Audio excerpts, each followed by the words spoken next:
Ծից արդեն գիտենք, որ մենք աշխարհ ենք գալիս որպես կենդանական աշխարհի ներկայացուցիչ եւ ժամանակի ընթացքում դառնալով այս կամ այն կուլտուրայի կրողները կոչվում ենք մարդ։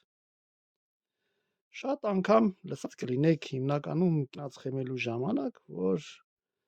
ասում են, որ մենք բոլոր մարդիկ հավասար են։ Դա այդպես չէ։ Մենք բոլորս հավասար չենք։ Մենք բոլորս բնության, առօրյա կյանքում չենք կարող լինել հավասար։ Օրինակ, Աֆղանստանում կամ Պակիստանում ապրող պուշտունը չի կարող լինել հավասար Ավստրիայում ապրող մարդու հետ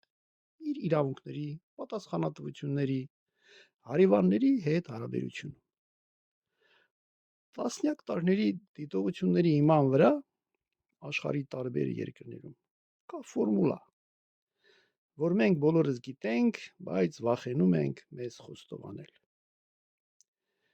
Ինչի մասին որ մենք խոսենք, դա մոտավոր դետալիզացված է։ Գիտական մակարդակով այն ավելի բարդ է։ Մարդկության 60-ից 75%-ը դա այն մարդիկ են, ովքեր հեշտ են ընկնում այս կամ այն ազդեցության տակ։ Խորքային իմաստով այդ մարդիկ կառավարելի են։ 15-ից 25% մարդիկ օժտված են անալիտիկ մտածելակերպով, նրանք կարող են կրիտիկորեն մոտենալ իրադրությանը։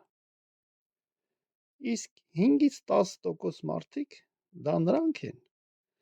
որ ոչ մեկի հետ համաձայն չեն,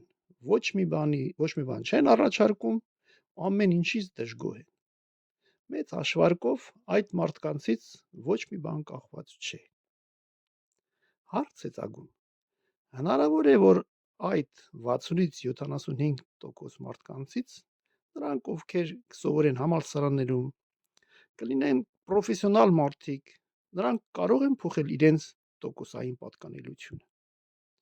Ցավոք չեն կարող։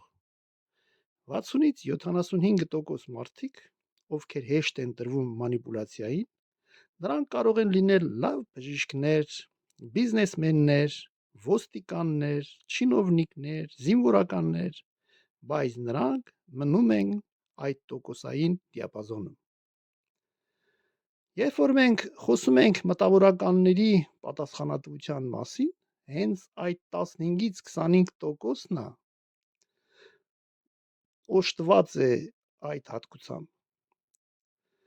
Ունեն անալիտիկ մտածելակերպ, բայց ինչքանով է ընդունակ այդ մարդիկ արարիչի տված այդ հատկությունը օգտագործել իր առօրյայի, էթնոսի, պետականության բարելավմանը։ Դա արդեն կապված է շատ հանգամանքներից։ Իմ կարծիքով մեր հասարակության մեջ դա գիտական ուսումնասիրությունների հարց է։ Այս վերջերս համացայցում կարդացի մի ինտերվյու, որի ժամանակ ուկրաինացի ինտելեկտուալին տալիս էին հարց։ Ասում են, այն որ ուկրաինական քաղաքներում, փողոցներում բռնի երիտասարդներին բռնում են, տանում են պատերազմ, ինչքանով է դա ճիշտ։ Ախր դա մարդու իրավունքների մեծ խախտում է։ Կարող է այդ մարդը պացիֆիստ է։ Պատասխանը մեզ քաշ ծանոթ ու հասարակ է։ Այդ մարդ հասավ, որ ազատությունը դա բնորոշ է մինակ արևմտյան հասարակությանը, ինդիվիդուալ ազատություն։ Մյուս հասարակությունները, քո հարևանները, կարող են ունենալ ուրիշ արժեքներ ու նպատակներ։ Եթե մարդ ուզում է կամ որոշում է ունենալ երեխա, պետք է կարողանա մի կնոջ հետ գալ ընդհանուր հայտարարի,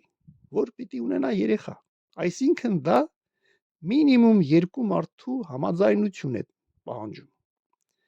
Որպեսզի պաշտպանել անձնական ազատությունը ընդդեմ մի երկու խուլիգանի, հերիք է առնել մի հատ հրացան ինքնապաշտպանության համար։ Բայց որպեսզի պաշտպանել քո ազատությունը, երբ որ ձեզ վրա հարձակվում են ծանր զինատեսակներով, պետք է որ այդ մարդիկ կարողանան միավորվել